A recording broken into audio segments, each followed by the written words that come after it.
বারযাখের শাব্দিক অর্থ হচ্ছে লুকিয়ে থাকা বা আড়ালে থাকা, ঢেকে রাখা বা ঢেকে ফেলা। অর্থাৎ মানুষ মৃত্যুর পরে যে আড়াল হয়ে যায়, মানুষের চক্ষু দৃষ্টি আড়াল হয়ে যায়, এই আড়ালটাকেই মূলত বারযাখ বলা হয়েছে। যদি কেউ মৃত্যুবরণ করে কবরে হয়, তাহলে তার বারযাখ হলো কবর। যদি কেউ পানিতে পচে গলে যায়, তার বারযাখ হলো পানিতে পচে গলে যাওয়া। কাউকে যদি পানি খেয়ে ফেলে, মাছে খেয়ে ফেলে, কুমিরে খেয়ে ফেলে, অথবা আগুনে পুড়ে ছাই হয়ে যায়, তাহলে সেটাই তার বারযাখ। কবর যদি নাও দেওয়া হয়, তবু সে যে অবস্থায় দুনিয়া থেকে বিচ্ছিন্ন হয়েছে, সেটাই তার জন্য বারযাখ। তো বারযাখ শব্দের অর্থ হলো ঢেকে ফেলা, আড়াল হওয়া ইত্যাদি।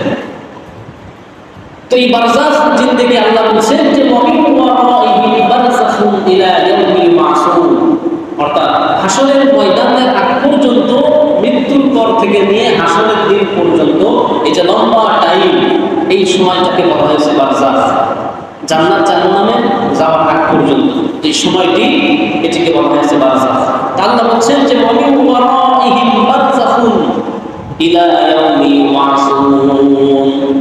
তাদের পেছনে রয়েছে বারযাখের জিন্দেগি, অদৃশ্যের জিন্দেগি। সেই জিন্দেগিটা থাকবে কিয়ামত দিবস পর্যন্ত। কিয়ামত দিবস পর্যন্ত হবে সেই সময়টি লম্বা। তো ওই সময়ের জন্য আমাদের সামানা তৈরি করা উচিত, সামানা প্রস্তুত করা উচিত। এটাই হলো বুদ্ধিমান এবং বিবেকবানদের পরিচয়। আল্লাহ নবী সাল্লাল্লাহু আলাইহি ওয়াসাল্লাম বলেন, হাদিস শরীফের মধ্যে নবীজি বলেন, عن أبي أنس رضي الله تعالى عنه قال قال رسول الله صلى الله عليه وسلم الميت ثلاثة يتبع الميت ثلاثة أهله وماله وعمله فيرجع اثنان ويبقى واحد يرجع أهله وماله ويبقى عمله। আল্লাহ নবী বলেন, যদি কোনো ব্যক্তি মৃত্যুবরণ করার পরে তার সঙ্গে তিনটি জিনিস, এই মৃত লাশের সঙ্গে তিনটি জিনিস তার সাথী হয়ে যায়। কয়টা জিনিস? মৃত ব্যক্তিকে যখন কবরস্থ করা হয়, যখন তাকে কবর থেকে কবরস্থানের দিকে নিয়ে যাওয়া হয়, এই মৃত লাশের সঙ্গে তিনটি জিনিস তার পেছনে পেছনে যায়। এক নাম্বার, আল্লাহ নবী বললেন, তার পরিবার পরিজন। যদি সন্তান থাকে, সন্তান লাশের সঙ্গে যায়, বাবার লাশের সঙ্গে সন্তান যায়, ভাই থাকলে ভাই ভাইয়ের লাশের সঙ্গে যায়। আবার বন্ধু স্বজন পাড়া প্রতিবেশী, তারাও লাশের সঙ্গে সাথী হয়ে যায়। কোন পর্যন্ত যায়? কবর পর্যন্ত যায়। আল্লাহ নবী কথাটি বললেন, মৃত ব্যক্তির সঙ্গে তার পরিবার পরিজন কবর পর্যন্ত আগমন করে আরেকটি জিনিস তার সাথে হয়, সেটি হলো তার সম্পদ। সম্পদ বলতে বোঝানো হয়েছে খুবই নগণ্য। তার একটি আপনার কোদাল, কাঁচি, যেটা দিয়ে কবর খনন করা হয়, হয়তো একটা চাদর যেটা দিয়ে লাশ ঢাকার কাজ করা হয়েছে, লাশটা ঢেকে নিয়ে যাওয়া হয়েছে। তো এইরকম খুবই সামান্য নগণ্য কিছু সম্পদ তার সাথে কবর পর্যন্ত যায়। তিন নম্বরে নবীজি বললেন, এবং তার আমল তার কবর পর্যন্ত যায়। দুইটি জিনিস আবার বাড়িতে ফিরে আসে। আর একটা জিনিস কবর পর্যন্ত তার সাথী হয়ে যায়। দুইটি জিনিস, সাথী সঙ্গী বন্ধু স্বজন, তারা সকলেই ফিরে আসে, কিন্তু একটি জিনিস তার সঙ্গে কবরে থেকে যায়। আল্লাহ নবী বললেন, তার সম্পদ চলে আসে, তার বন্ধু স্বজন চলে আসে, তার কাছে যা কিছু কবর খনন করার জন্য নিয়ে যাওয়া হয়েছিল সব কিছু নিয়ে সাথী সঙ্গী তার বাড়িতে ফিরে আসে। কিন্তু একটা জিনিস তার সঙ্গে কবর পর্যন্ত থেকে যায়, সেটি হলো বান্দার আমল। বান্দার আমল তার কবর থেকে যায়। সে দুনিয়ায় যা কিছু করেছে, যদি মন্দ কর্ম করে থাকে, মন্দ কর্ম তার সাথী হয়। যদি সৎ আমল করে থাকে, আমলে সালেহ করে থাকে, আমলে সালেহ তার সাথী হয়। এই জন্য বিবেকবানদের, বুদ্ধিমানদের কাজ হলো দুনিয়ায় পরিবার গঠন নয়, পরিবারের জন্য নিজের আখিরাতকে ধ্বংস করা নাই, পরিবার পরিজন থাকবে, সবকিছু করবো, তাই বলে আখিরাতকে বিসর্জন দিয়ে নয়। আখিরাতকে বিসর্জন দিয়ে যদি কেউ দুনিয়া কামানোর চিন্তা করে, তাহলে সে ইহকালে ক্ষতিগ্রস্ত হবে এবং পরকালে ক্ষতিগ্রস্তদের অন্তর্ভুক্ত হয়ে যাবে। তাহলে হযরত আনাস রাদিয়াল্লাহু তাআলা আনহু, যিনি ছিলেন আল্লাহর নবী সাল্লাল্লাহু আলাইহি ওয়াসাল্লামের একান্ত খাদিম, 10 বছর নবীর সঙ্গে তিনি ছায়ার মতো লেগেছিলেন, এই সাহাবী বলছেন নবীজি এই কথা বলেছেন যে 3টি জিনিস মৃত লাশের সাথে হয়। 1 নম্বরে তার পরিবার পরিজন, তারা ফিরে আসে। কবরে লাশ দাফন করা হয়ে গেলে তারা চলে আসে। তার কিছু মাল সামানা সাথী হয়, সেটাও কবর দেওয়া হয়ে গেলে পরে আবার ফিরে আসে। কিন্তু একটা জিনিস তার সাথী হিসাবে কবরের মধ্যে, এই একাকিত্বের ঘরের মধ্যে থেকে যায়, সেটার নাম হচ্ছে আমল। কি আমল করেছি আমি, আপনি কি আমল করেছি, আর আমার আপনার সাথী হিসাবে কবরের মধ্যে কি থাকবে আমাদের পাশে, এটা আমাদের চোখ বুঝে একটু চিন্তা করা উচিত। মৃত্যুর পর থেকে নিয়ে জান্নাত বা জাহান্নামে যাওয়ার পর্যন্ত একজন মৃত লাশকে 10টি মঞ্জিলে তাকে উপস্থিত হতে হয়, 10টি জায়গায় তাকে সওয়াল জবাব করা হয়, 10টি জায়গার তাকে সম্মুখীন হতে হয়। এই 10টি জায়গার মধ্যে প্রথম ধাপ হলো কবর। আল্লাহ নবী সাল্লাল্লাহু আলাইহি ওয়াসাল্লাম বলেন, আল্লাহ নবী বলেন, ইন্নাল কবর আউয়াল মানজিলুন মিন মানাজিলিল আখিরাহ। আখিরাতের মধ্যে অনেক, অর্থাৎ পরকালে অনেকগুলি মানজিল রয়েছে, তার মধ্যে সর্বপ্রথম মানজিল হলো কবর। সর্বপ্রথম স্টেশন হলো কবর। অনেকগুলো স্টেশন, আপনি এখান থেকে পাকশি থেকে উঠলেন, ঢাকাতে যাবেন, মাঝখানে অনেকগুলো স্টেশন আছে না, অনেক জায়গায় থামতে পারে। আপনি এখান থেকে হজ করতে যাবেন বিমানে, এই বিমানও কিন্তু মাঝখানে বিরতি নেই, মাঝখানে আরেক জায়গায় বিমান গিয়ে থামে। তো ঠিক এর অনুরূপভাবে একজন ব্যক্তি বা মানুষ মৃত্যুর পরে তার জান্নাতে যাওয়া অথবা জাহান্নামে যাওয়া পর্যন্ত 10টি জায়গায় তাকে আইডেন্টিফাই করা হয় যে আসলে এই ব্যক্তিটি কেমন, তার পরিচয় ইত্যাদি ব্যাপার।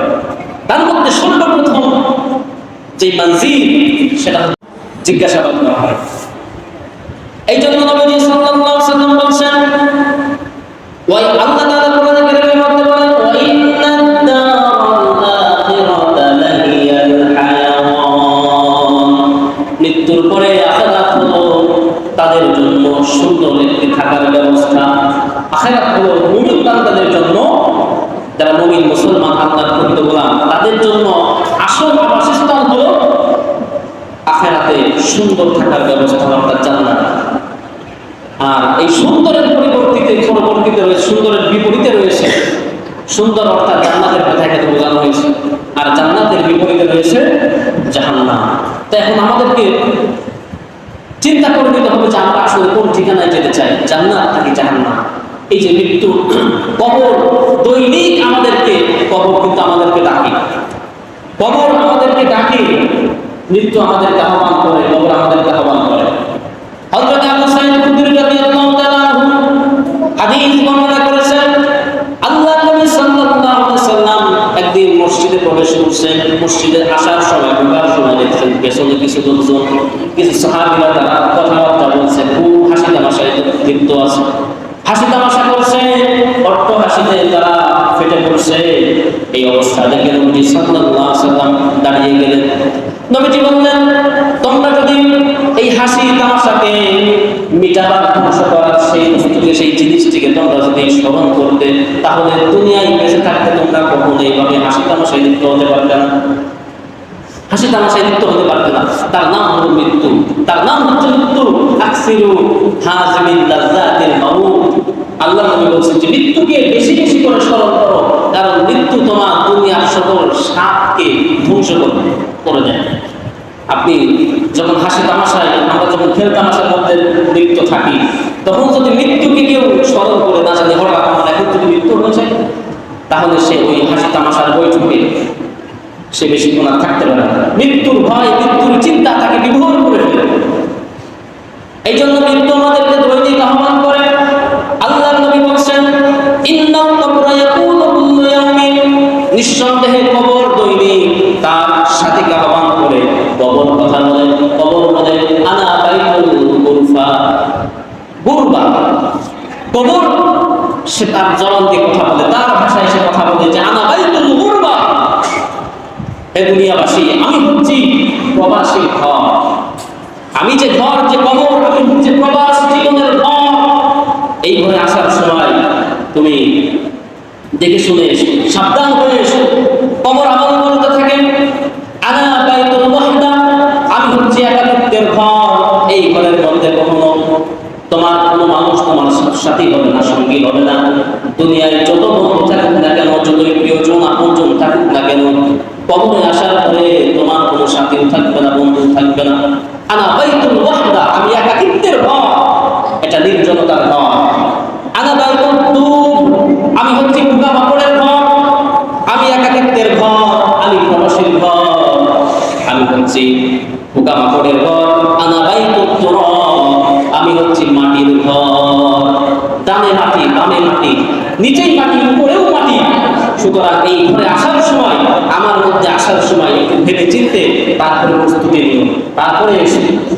তা আমরা দুনিয়ায় যে কোনো কাজ করার জন্য প্রস্তুতি নেই, কিন্তু কবরে যাচ্ছি, দিন যতই যাচ্ছে, দিন যাচ্ছে, সপ্তাহ গড়াচ্ছে, মাস পার হয়ে যাচ্ছে, বছর চলে যাচ্ছে, আমরা দিন দিন মৃত্যুর দিকে আগাচ্ছি, কবর দিকেই আগাচ্ছি। কিন্তু আমাদের মৃত্যুর সেই যেরকম প্রস্তুতি নেওয়া দরকার ছিল, সেই কাঙ্ক্ষিত মানের প্রস্তুতি আমরা নিতে পারছি না। এটা আমাদের ব্যর্থতা, এটা আমাদের ব্যর্থতা। এই জন্য প্রিয় ভাইয়া, এই হাদিসের শেষ অংশে বলা হচ্ছে কবর এমন একটি ঘর, এমন একটি জায়গা, যে এই কবর ইন্নাল কবরু মিন রাউদাতিন মিন রিয়াজিল জান্নাহ, এই কবরটা হতে পারে কোনো ব্যক্তির জন্য রিয়াজুল জান্নাহ, জান্নাতের একটি বাগান। আও হুফরাতুম মিন হুফারিন নার, অথবা এই কবরটি হতে পারে কারো কারোর জন্য জাহান্নামের একটি গর্ত। সুতরাং মৃত্যুর পরে আপনি জান্নাতে যান বা জাহান্নামে হন, আমাদের প্রথম ঠিকানা কোথায়? প্রথম ঠিকানা আমাদের কবর। কবরে আমাদেরকে যেতেই হবে, যদি না বাগে খাই, যদি না পানিতে ডুবে পচে যায়, মাছে খেয়ে ফেলে, যদি না আগুনে পুড়ে একদম ছাই হয়ে যায়, তাহলে কবরস্থ আমাদেরকে করা হবে। এই কবর একাকিত্বের ঘর, মাটির ঘর, পোকামাকড়ের ঘর। ওই ঘরে থাকার জন্য আমাদেরকে আলো, নূর, আমাদেরকে কিছু সামান প্রস্তুত করে দেওয়া উচিত, তবে এই ঘরে আমরা ভালো থাকতে পারবো। প্রিয় ভাইরা, আসুন, আল্লাহর নবী সাল্লাল্লাহু আলাইহি সাল্লাম বলছেন, যখন একজন মানুষকে দাফন করে দেওয়া হয়, মৃত ব্যক্তিকে যখন কবরস্থ করা হয়, আল্লাহর নবী বলছেন, ইদা কুবিরাল মাইয়িতু, যখন মৃত ব্যক্তিকে দাফন করে দেওয়া হয়, আদাহু মালাকান আসওয়াদান আসরাকান, আল্লাহর নবী বলছেন সঙ্গে সঙ্গে দুইজন ফেরেশতা চলে আসে, অপরিচিত দুইজন ফেরেশতা, দুইজন ফেরেশতা চলে আসে। ফেরেশতা তারা হুমাল মুনকার ওয়াল আখিরুন নাকির, একজনের নাম হচ্ছে মুনকার, আরেকজনের নাম হলো নাকির। আসলে সেটা তো নাম নয়, তাদেরকে বলা হয় মুনকার নাকির, অর্থাৎ অপরিচিত ফেরেশতা। এই ফেরেশতা জীবনে মানুষের কাছে আসে নাই, তাদেরকে কেউ চেনেও না, তাদের সম্বন্ধে কেউ জানেই না, জানেও না একমাত্র আল্লাহ তাআলা ছাড়া। তো নবীজি সাল্লাল্লাহু আলাইহি সাল্লাম বলছেন যে মানুষকে যখন কবরস্থ করা হয়, তাকে দাফন কাজ শেষ করে যখন লোকজন চলে আসে, তখন তার কাছে দুইজন ফেরেশতা আগমন করে, তাদেরকে বলা হয় মুনকার নাকির। এই মুনকার নাকির এসে মৃত ব্যক্তিকে তার মধ্যে সাময়িকভাবে আবার জানটা ঢুকে দেওয়া হয়, আল্লাহ তাআলা তাদের রূহটাকে আবার ফেরত দেন। এই মৃত ব্যক্তিকে আবার উঠে বসানো হয় কবরের মধ্যে। কবরের মধ্যে বসিয়ে মুনকার নাকির তখন প্রশ্ন করতে থাকেন, মান রব্বুকা, মান রব্বুকা। এই মৃত ব্যক্তি যদি মুমিন হয়, তাহলে এই মৃত ব্যক্তি তখন উত্তর করে, রব্বি আল্লাহ, আমার রব হচ্ছেন আল্লাহ। এই কথাটি রব্বুল আলামিন সূরা বাকারার মধ্যে বলছেন, আল্লাহু লা ইলাহা ইল্লা হুয়াল হাইয়ুল কাইয়্যুম, তিনি হচ্ছেন আল্লাহ, তিনি ছাড়া কোনো ইলাহা নাই, মাবুদ নাই, তিনি চিরঞ্জীব এবং চিরস্থায়ী, তিনি হচ্ছেন তোমাদের রব। এরপরে ফেরেশতা প্রশ্ন করবেন, ওমা দীনুকা, তোমার ধর্ম কি ছিল, তোমাদের চিন্তাধারা কি ছিল, তোমাদের জীবন ব্যবস্থা কি ছিল, মানুষের তৈরি করা জীবন ব্যবস্থা নাকি আল্লাহ প্রদত্ত জীবন ব্যবস্থা ছিল? এই ব্যক্তি যদি মুমিন হয়, মুমিন ব্যক্তি তৎক্ষণাৎ উত্তর করবে, দীনুনা আল ইসলাম, আমাদের দিন হচ্ছে ইসলাম, আমার দিন ছিল ইসলাম। এই কথাটি রব্বুল আলামিন কোরআনে কারীমের মধ্যে বলছেন, ইন্নাদ দীনা ইনদাল্লাহিল ইসলাম, নিঃসন্দেহে নিশ্চয় ইসলাম হচ্ছে কেবলমাত্র আল্লাহর কাছে একমাত্র মনোনীত ধর্ম ব্যবস্থা, দিন ব্যবস্থা, জীবন ব্যবস্থা। ইসলাম একমাত্র আল্লাহ তাআলার কাছে মনোনীত ধর্ম। মুমিন বান্দা এভাবে করে উত্তর করে। তৃতীয়বার প্রশ্ন করা হবে, মা তাকুলু ফি হাদার রাজুল আল্লাযী বুইসা ফীকুম। ওই ফেরেশতারা বলবেন, যেই নবীকে তোমাদের কাছে পাঠানো হয়েছিল তার ব্যাপারে তোমাদের কি মতামত ছিল, তোমার কি ধারণা ছিল? ওই ব্যক্তি যদি মুমিন হয় তখন ওই ব্যক্তি উত্তর করবে, হুয়া মুহাম্মাদুর রাসূলুল্লাহ সাল্লাল্লাহু আলাইহি ওয়াসাল্লাম, তিনি তো মুহাম্মদ রাসূলুল্লাহ, তিনি হচ্ছেন আমার নবী, আমাদের নবী। এভাবে করে মুমিন বান্দা তার সকল প্রশ্নের উত্তর দিয়ে দিবে। এই তিনটি প্রশ্নের উত্তর হয়ে গেলে আসমান থেকে আল্লাহ রাব্বুল আলামিন আওয়াজ করবেন, ফাইনাদি মুনাদিন মিনাস সামাই আন সাদাকা আবদি ফাফরিশুহু মিনাল জান্নাহ ওয়ালবিসুহু মিনাল জান্নাহ ওয়াফতাহু লাহু বাবান ইলাল জান্নাহ। আল্লাহ তাআলা আওয়াজ করবেন, আমার বান্দা সত্য বলেছে, আমার বান্দা যেটা বলেছে সত্য বলেছে, দুনিয়ায় যখন থেকেছে আমি আল্লাহকে রব হিসাবে মেনে আমার হুকুম অনুযায়ী জীবন পরিচালনা করেছি। আমার বান্দা যা উত্তর করেছে সঠিক করেছে, সুতরাং তাকে এখন জান্নাতের বিছানা তার কবরের মধ্যে বিছিয়ে দাও। ওয়ালবিসুহু মিনাল জান্নাহ, জান্নাতের পোশাক তার শরীরে পরিধান করিয়ে দাও। আফতাহু লাহু বাবান ইলাল জান্নাহ, আর জান্নাত থেকে তার কবর পর্যন্ত সুন্দর সুড়ঙ্গের ব্যবস্থা করে দাও। সুবহানাল্লাহ। এভাবে করে মুমিন বান্দা তার উত্তর যখন সঠিকভাবে দিবে, আল্লাহ তাআলা কবরেই তাকে জান্নাতের নিয়ামত ভোগ করার সেই সুব্যবস্থা করে দিবেন। সুবহানাল্লাহ। এটা হলো মুমিন বান্দার অবস্থা। এখন কেউ হয়তো মনে হতে পারে যে কবরে এত কিছু হয়, কই আমরা তো কিছুই বুঝি না, অথবা কবর যদি খোঁড়া হয় 1 সপ্তাহ, 1 মাস, 3 মাস, 6 মাস পরে হাড্ডি গুড্ডি ছাড়া তো কিছুই পাওয়া যায় না। তো এই বিচারটা হয় কিভাবে, আর ওখানে জান্নাতের নিয়ামত পাই কিভাবে, বা শাস্তিটা হয় কিভাবে? ভাই এটা খুব সিম্পল বিষয়, এটা আমরা আসলে বুঝতে পারবো না। এখন যদি এখানে মাইক্রোস্কোপ আপনার ওই মেশিন যদি এখানে ফিট করা হয়, এখানে যে কত পলিউশন রয়েছে এই যে আবহাওয়ার মধ্যে, এখানে আমরা যে শ্বাস নিচ্ছি, নিঃশ্বাস ফেলতেছি, এই যে এখানে অনেক দূষণ রয়েছে, এখানে অনেক পলিউশন রয়েছে।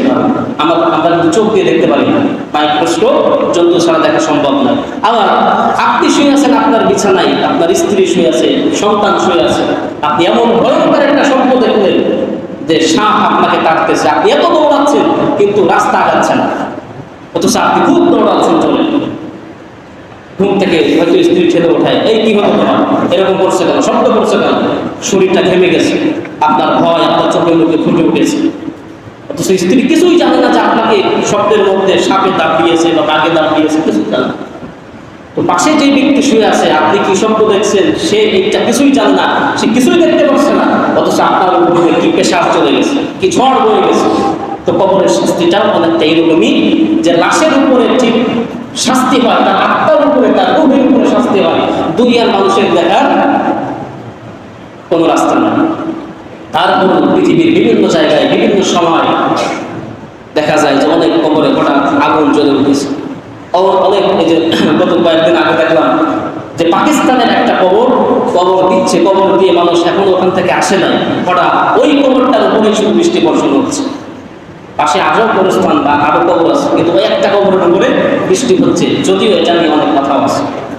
যাই হোক, এভাবে করে কবরের আযাব বা কবরের শাস্তি, কবরের শান্তি, এটা আমরা আমাদের চক্ষু দিয়ে দেখা সম্ভব নয়, তবে এটা সত্য, এটা বাস্তব, এই কথায় আমাদেরকে বিশ্বাস রাখতে হবে। তো এটা ছিল মুমিন বান্দার অবস্থা। মুমিন বান্দা যখন প্রশ্নের উত্তর করবে, তার কবরে কোনো ভয় নাই, সে সেখানে নিশ্চিন্তে আরামের শান্তির ঘুম ঘুমিয়ে যাবে। ওয়াম্মাল কাফির, এবার আসুন কাফের আউল ফাজির। কাফের অথবা ফাজির বলা হয় গুনাহগার বান্দার অবস্থা কি হবে? গুনাহগার বান্দাকে যখন ফেরেশতারা বলবে মান রাব্বুকা, সে বলবে হা হা লা আদরি। আমরা বলি হাই হাই, এরকম বলি আমরা হাই হাই আমাদের ভাষায়, কিন্তু আরবিতে বলা হয় হা হা লা আদরি। হাই ধ্বংস, হাই আফসোস, আমি তো কিছুই জানি না, রবকে জানি না, আমার ধর্ম কি আমি জানি না, নবীকে চিনি না, মানুষ যা বলতো আমি তাই বলতাম। এভাবে করে সে তার প্রশ্নের উত্তরে যখন আটকে যাবে, তখন আল্লাহ তাআলা আসমান থেকে আওয়াজ করবেন যে আন কাযাবা। দেখুন, মুমিন বান্দার বেলায় বলা হয়েছে আন সাদাকা আবদি, আমার বান্দা সত্য বলেছে। বলেছে, কিন্তু কাফেরের বেলায় বলছে যে যে সে যা বলেছে সে মিথ্যা বলেছে, আমার বান্দা, এটা আল্লাহ তাআলা বলছেন। বলছে যে ও যা বলেছে সেটা মিথ্যা বলেছে। সে জানতো যে আসলে আল্লাহকে, কিন্তু দুনিয়ায় কিছু জিনিসের ভাগ পাওয়ার জন্য, দুনিয়ায় একটু ভালো থাকার জন্য আল্লাহকে আল্লাহ বলে স্বীকার করে নেয়। সে জানতো ধর্ম ইসলাম, কিন্তু ইসলামের বিধিবিধান সে মেনে চলে নাই দুনিয়াকে কামানোর জন্য। সে জানতো না, জেনেও সে এটাকে মানে নাই। সে জানতো নবীকে, তার আদর্শ কি, জানা সত্ত্বেও দুনিয়ায় একটু ভালো থাকার জন্য অথবা দুনিয়ার মানুষের সঙ্গে মিশার জন্য, দুনিয়ার স্ট্যাটাস রক্ষা করার জন্য সে নবীর সুন্নতকে ফলো করে নাই। সে জানতো, জেনেও সে এগুলি ফলো করে নাই, সুতরাং সে মিথ্যা বলেছে। এখন কি করো? ফাফরিশুহু মিনান নার, তার বিছানাটা আগুনের করে দাও। অলবিসুহু মিনান নার, তার পোশাকটা আগুনের পোশাক করিয়ে দাও। আফতাহু লাহু বাবান ইলান নার, আর জাহান্নাম থেকে তার কবর পর্যন্ত একটা দরজা বানিয়ে দাও। নাউযুবিল্লাহি মিনাশ শাইতানির রাজিম। এভাবে করে গুনাহগার এবং যারা ফাসিক, কাফের, মুশরিক, তাদের কবর থেকে শুরু হয়ে যাবে তাদের শাস্তি। অথবা সে যেখানে তার জীবন শেষ হয়েছে, পানিতে, আগুনে, মাছের পেটে বা বাঘের পেটে যেখানে আসে, সেখান থেকেই তার ওইভাবে শাস্তি হবে, তার আত্মার উপরে, তার রূহের উপরে। এই জন্য কবরের প্রথম রাত এটা খুব ভয়ঙ্কর রাত হবে। কবরের প্রথম রাত খুবই ভয়ঙ্কর রাত। হযরত আসমা বিনতে আবু বকর রাদিয়াল্লাহু তাআলা আনহা তিনি বলছেন, আল্লাহর নবী সাল্লাল্লাহু আলাইহি ওয়াসাল্লাম বলেছেন, সামিআতুন নবী সাল্লাল্লাহু আলাইহি ওয়াসাল্লাম, আল্লাহর নবী সাল্লাল্লাহু আলাইহি ওয়াসাল্লাম বলেছেন, যখন কোনো বান্দাকে কবরস্থ করা হয়, কবর দিয়ে যখন তার সাথী সঙ্গীরা কবরের ওই আঙ্গিনা থেকে যখন ফিরে আসে বাড়ির দিকে যখন ফিরে আসে, তখন ওই মৃত ব্যক্তি তাদের তাদের জুতো, যে আমরা জুতা বাইরে কবরস্থানে যাই, এই জুতায় যে চট চট করে শব্দ হয়, এই শব্দটা মৃত ব্যক্তি শুনতে পায়, কিন্তু সে কিছু বলার ক্ষমতা তার থাকে না। সে বুঝতে পারে যে এখন আমার উপরে বাঁশ দেওয়া হচ্ছে, এখন আমার উপরে গোলাপ জল ছিটানো হলো, এখন আমার উপরে মাটি দেওয়া হলো, এখন সবাই হয়তো মোনাজাতে আছে। আবার যখন চলে যায়, সে সব কিছু বুঝতে পারে যে এই জাহারে সব এখন ফিরে যাচ্ছে, আমি একাকি এখানে পড়ে থাকবো, সব বুঝতে পারে, কিন্তু না তার নরম থাকে, না তার কথা বলার কোনো শক্তি থাকে, কিচ্ছু করার থাকে না। এই জন্য এই কবরের রাতটা খুব ভয়ঙ্কর রাত হবে। ওই কবরের যে প্রথম রাত, অর্থাৎ কবরে তাকে রাতেই কবরস্থ করা হোক, রাত 12টায়ও যাকে কবর দেওয়া হবে তারও কবরের মধ্যে যে পরিবেশ থাকবে, আবার দিন 12টায় যাকে কবর দেওয়া হবে তারও সেই কবরের মধ্যে একই পরিবেশ থাকবে। কারণ কবরে তো কোনো আলো নাই, বাকি নাই, ওখানে যে খর অন্ধকার, সে অন্ধকারই থাকবে, কি দিনে হোক কি রাতে হোক। আমরা অনেক সময় মনে করি বলে এই রাত 11টার সময় কবর দিবে, তাহলে এটা শুনলে অনেক সময় তার শিরে ওঠে, যারা 12টার সময় কবর, এটা আমাদের কাছে মনে হচ্ছে 12টা, কিন্তু যাকে কবর দেওয়া হলো তার কাছে দিনই কি আর রাতে কি, কবর তো কবর। এই জন্য এই কবরের যে প্রথম রাত বা কবরের যে প্রথম সময়টি, এই সময়ের ব্যাপারে আমাদের একটু সচেতন হতে হবে যে কি সেদিন আমরা আল্লাহর কাছে জবাব দেব, কি দিব আমাদের প্রশ্নের উত্তর। যদি প্রশ্নের উত্তর কেউ কাফনের কাপড়ে লিখেও দেয় যে এইটা বললে এইটা বলবা, রব্বকা বললে এইটা বলবা, দিনুকা বললে এইটা বলবো উত্তর, তারপরে তো কোনো, ওখানে যে আপনি দেখে বলবেন এটার কোনো সিস্টেম নাই। আর যদি এটা মুখস্থ নাও থাকে, কিন্তু পৃথিবীতে যদি সে ঈমান নিয়ে থাকে, ইসলাম নিয়ে থাকে, আল্লাহ তাআলা তাকে অটোমেটিকলি তার মেমোরিতে দিয়ে দিবেন যে প্রশ্ন করা হবে তোমার উত্তর হবে, সবটার ওইটা ঢুকাই দিবেন, কোনো সমস্যা হবে না। এটা কবরের মধ্যে বিভিন্ন আলোচনা হাদিস আছে, কোরআনের আয়াত আছে। কবরের চাপ এটাকে সবাইকে সহ্য করতে পারে। কবর আমরা যে বলি যে কবর এমন জোরে চাপ দিবে যে তার ডান পাশের পাঁজরের হাড় বাম দিকে ঢুকে যাবে, বাম পাশের পাঁজরের হাড় ডান দিকে ঢুকে যাবে। এটা আসলে বাস্তব। এটা দেখুন, আল্লাহর নবীর সাহাবী, তিনি ছিলেন বদরি সাহাবী, অর্থাৎ বদরের যুদ্ধে তিনি অংশগ্রহণ করেছিলেন। আর বদরের যুদ্ধ যারা করেছেন, ইসলামের প্রথম যুদ্ধ, প্রথম জিহাদ, এই জিহাদে যারা অংশগ্রহণ করেছেন, আল্লাহ তাআলা তাদের সকলকে জান্নাতি হিসেবে ঘোষণা করেছেন। সুবহানাল্লাহ, সকলের গুনাহ মাফ, তাদের আগাম সব গুনাহ মাফ করে দেওয়া হয়েছে, যে যতদিন জীবিত থাকবে যা কিছু করো, সমস্যা নাই, কোনো গুনাহ লেখা হবে না। এত মর্যাদা তাদের, এত দাম তাদের, তারপরেও তারা তো ইসলাম ছাড়া কোনো কাজ করে নাই, যা করেছেন সব সৎ আমল করেছেন। এই বদরের যুদ্ধে অংশগ্রহণ করেছিলেন একজন সাহাবী, তার নাম হচ্ছে সাদ ইবনে রবিয়া। সাদ ইবনে রবিয়া, তিনি ছিলেন বদরের বীর মুজাহিদ। হযরত সাদ ইবনে রবিয়া যখন মৃত্যুবরণ করলেন, তাকে কবরস্থ করার পরে আল্লাহর নবী সাল্লাল্লাহু আলাইহি ওয়াসাল্লাম বলছেন যে ইন্নালিল কবরি ইন্না লিল কবরি লাকুতাতান লাউ নাজা মিনহা লানাজা সাদ ইবনে রাবিয়া। নিশ্চয় কবরস্থ যাকে করা হয় কবর তাকে চাপ দেয়, যদি কবরের চাপ থেকে কেউ রেহাই পেত, বেঁচে যেত, তাহলে সাদ ইবনে রাবিয়া তিনি রেহাই পেতেন। দেখুন যে একজন সাহাবী তাকেও কবর চাপ দিয়েছে, যদিও সেই চাপটা ছিল খুবই সীমিত। মানে কিছু বিষয় আছে না যেগুলো রুলস, এই রুলসের বাইরে যাওয়ার কোনো সিস্টেম নাই, এই রুলসটা মানতেই হবে।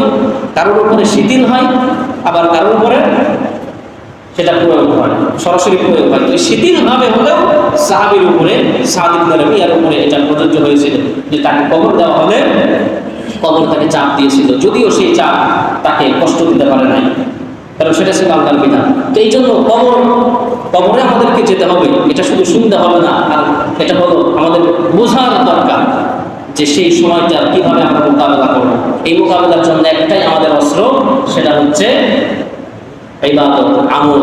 হাদিসের মধ্যে নবীজি বলছেন যে কবরে যখন কেউ না থাকে, সবাই যখন চলে আসে, আতাহু সালাতুন, সালাত আসে এবং সে তার মাথার সাইডে হয়েছে যে মৃত ব্যক্তির মাথার দিকে সালাত এসে দাঁড়িয়ে যায়, তার নামাজের যে ইবাদত থাকে সেটা মাথার সাইডে এসে দাঁড়িয়ে যায়। ওয়ান শিমালিহি আন সিয়ামি, সিয়াম তার ডান দিকে এসে দাঁড়িয়ে যায় মৃত ব্যক্তি। এরপরে যাকাতি ইয়ামিনিহি, তার বাম দিকে আসে যাকাত, যাকাতের আমল তার বাম দিকে আসে। ওয়াসাদাকাতিন ওয়া মারুফিন ওয়া সিলাতিন, অন্যান্য সকল সৎ আমল সেগুলি আলা রিজলাইহি, তার পার কাছে এসে দাঁড়িয়ে যায়। অর্থাৎ এই যে নেক আমল তাকে প্রটোকল দেয়, নেক আমল সকল ফেরেশতাদের সওয়াবের যে সিস্টেম আছে, এই সিস্টেমগুলি তারা এগুলি ফলো করে দেয়। আর আপনার মধ্যে যদি আমলই না থাকে, নামাজ নাই, যাকাত যাও দেয়, নামাজ নাই, সিয়াম রোজাটাও ঠিক মতো আদায় করা হয় না, তো আমল যদি না থাকে, কবরের সময়টি আমাদের জন্য খুবই দুঃখজনক, খুবই বিপজ্জনক। এই জন্য আসুন, কবরে যেহেতু যেতেই হবে, কিছু সামানা জোগাড় করে নেওয়া যাওয়াই এটাই হলো বুদ্ধিমানের পরিচয়। আল্লাহ তাআলা আমাদের সকলকে তৌফিক দান করুন, আমিন। যারা সুন্নাত পড়েন নাই 4 রাকাত ক্বাবলা জুমা করেন।